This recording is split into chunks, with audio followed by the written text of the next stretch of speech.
Shalom, selamat pagi Bapak Ibu Saudara. Semoga kita selalu dalam keadaan yang sehat.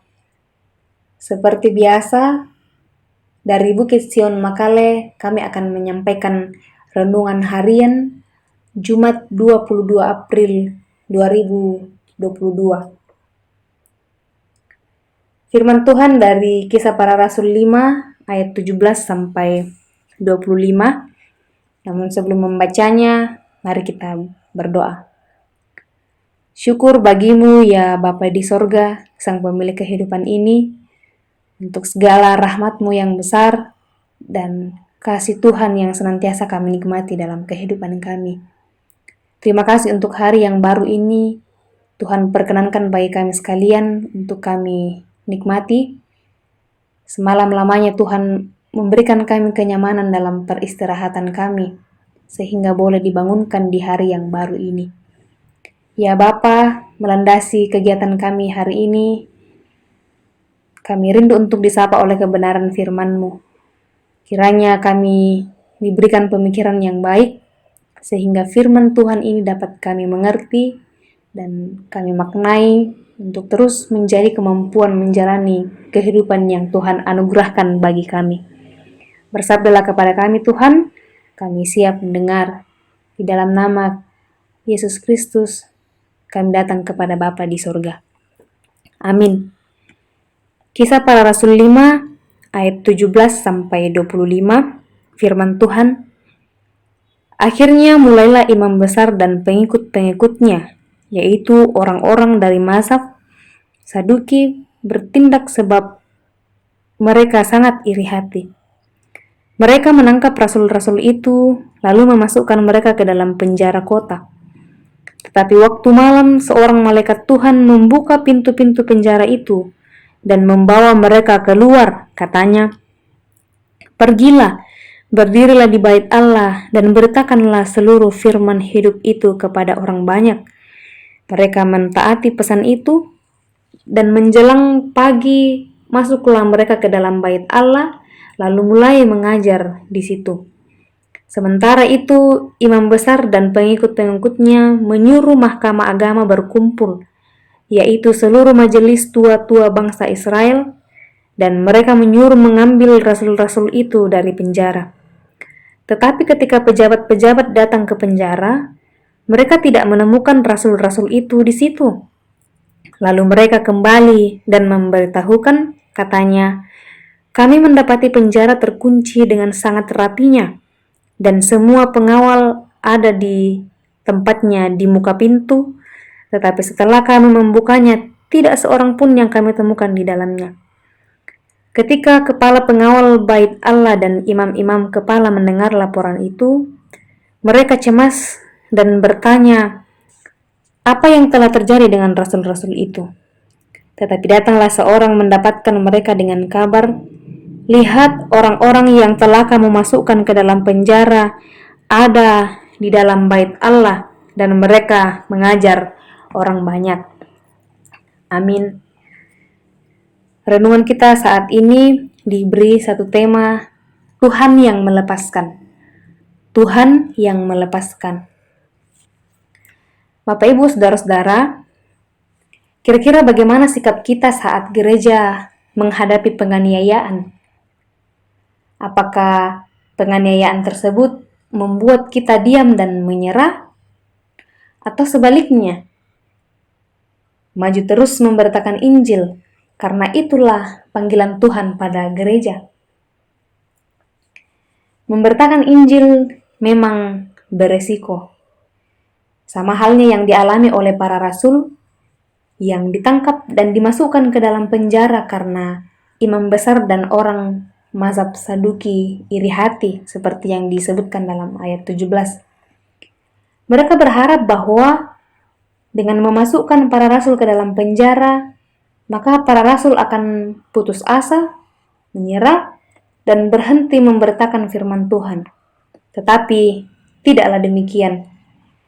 Para imam-imam besar gagal total. Karena yang pertama, Allah turut bekerja bagi kemajuan pemberitaan firman Tuhan. Nah, seperti yang dituliskan bahwa di dalam penjara itu tentu peralatan atau sarana penjara dan juga para pengawal tentu sangat lengkap dan ketat. Tetapi semua itu tidak mampu menahan dan mencegah para rasul. Melalui malaikatnya, Allah melepaskan para rasul.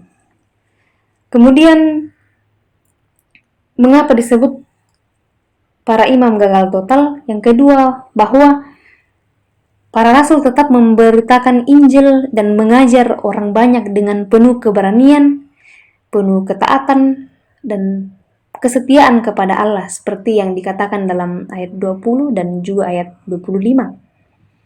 Para rasul ternyata lebih memilih untuk lebih taat kepada Allah daripada kepada manusia. Dan hal inilah yang membuat para imam-imam besar gagal total dalam menghentikan para rasul untuk memberitakan Injil. Inilah yang dimaksudkan bahwa menjadi saksi Kristus untuk memberitakan Injil itu akan memberikan tantangan dan tekanan. Tetapi satu hal yang penting bahwa semua itu tidak akan mampu menghalangi kemajuan pemberitaan Injil. Bapak Ibu, saudara-saudara, sepanjang zaman ada banyak kesaksian dari orang-orang yang percaya pada masa lalu pun masa kini yang menceritakan bagaimana penyertaan Tuhan telah membuat mereka kuat dan berani untuk mengabarkan Injil meskipun mereka mengalami penganiayaan dan hidup penuh penderitaan. Perlu kita ingat bahwa penyertaan Tuhan itu tidak selalu berupa mujizat, tetapi kadang Tuhan mengizinkan kita untuk menghadapi penderitaan, bahkan kematian sekalipun. Tetapi satu hal yang pasti, bahwa Tuhanlah yang akan melepaskan kita dari belenggu penderitaan apapun yang kita alami. Sesungguhnya Tuhan menjanjikan mahkota kemuliaan bagi yang percaya dan yang tetap setia dalam memberitakan Injil Kristus. Olehnya itu, senantiasalah bersandar kepada Tuhan, andalkan Dia dalam hidup dan juga pelayanan kita, maka kita akan selalu siap untuk menghadapi tantangan dan juga menanggung resiko-resiko yang ada di dalam memberitakan firman kebenaran Tuhan. Roh Kuduslah yang akan terus menuntun kita untuk menjadi saksi Kristus. Terpujilah Tuhan. Amin. Mari kita berdoa. Syukur kepadamu ya Tuhan, untuk perkenaan kali ini kami boleh dimungkinkan untuk boleh mendengarkan firman-Mu dan merenungkannya. Sekiranya boleh mengambil bagian dalam hidup kami untuk terus menjadi suluh dan pedoman bagi langkah kaki kami dalam kehidupan yang Tuhan anugerahkan bagi kami. Berikanlah keberanian bagi kami ya Tuhan untuk terus menjadi saksi Kristus di tengah-tengah dunia ini. Kami percaya bahwa Tuhan akan senantiasa menyertai kami dari belenggu penderitaan, bahkan ancaman-ancaman yang selalu melingkupi kami di tengah pemberitaan Injil Kristus ini. Ya Bapa di sorga, di hari ini kami akan melakukan aktivitas dan berbagai kegiatan kami. Tuhan kiranya memberkati kami, berikan kami kesehatan dan kemampuan untuk menjalaninya. Semoga boleh dikerjakan dengan baik, bersandar kepada Tuhan, dan boleh berkenan bagi Tuhan. Ya Bapa di sorga, kami berdoa untuk umat-Mu yang mungkin sedang dalam keadaan yang lemah karena berbagai penyakit. Kami senantiasa menaruh harap kepada Tuhan, bahwa Tuhan akan memberkati setiap usaha yang dilakukan untuk sebagai saluran pemulihan bahkan kesembuhan bagi tubuh yang dirasa sakit.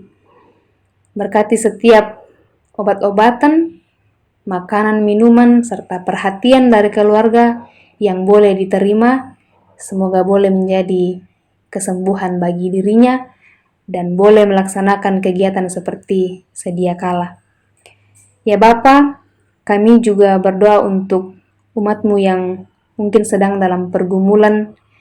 Kami tidak tahu apa yang menjadi pergumulannya, namun besar harapan kami bahwa Tuhan akan senantiasa bersama-sama dengan mereka, menopang di dalam setiap belenggu pergumulan yang dialami dalam kehidupan ini, beri kekuatan, kemampuan untuk menjalaninya.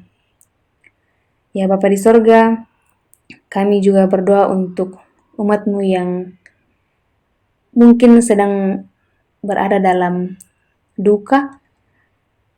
Kami percaya Tuhan adalah sumber kekuatan dan penghiburan bagi setiap orang yang berduka. Kami berdoa untuk anak sekolah, Tuhan kiranya memberikan kesehatan dan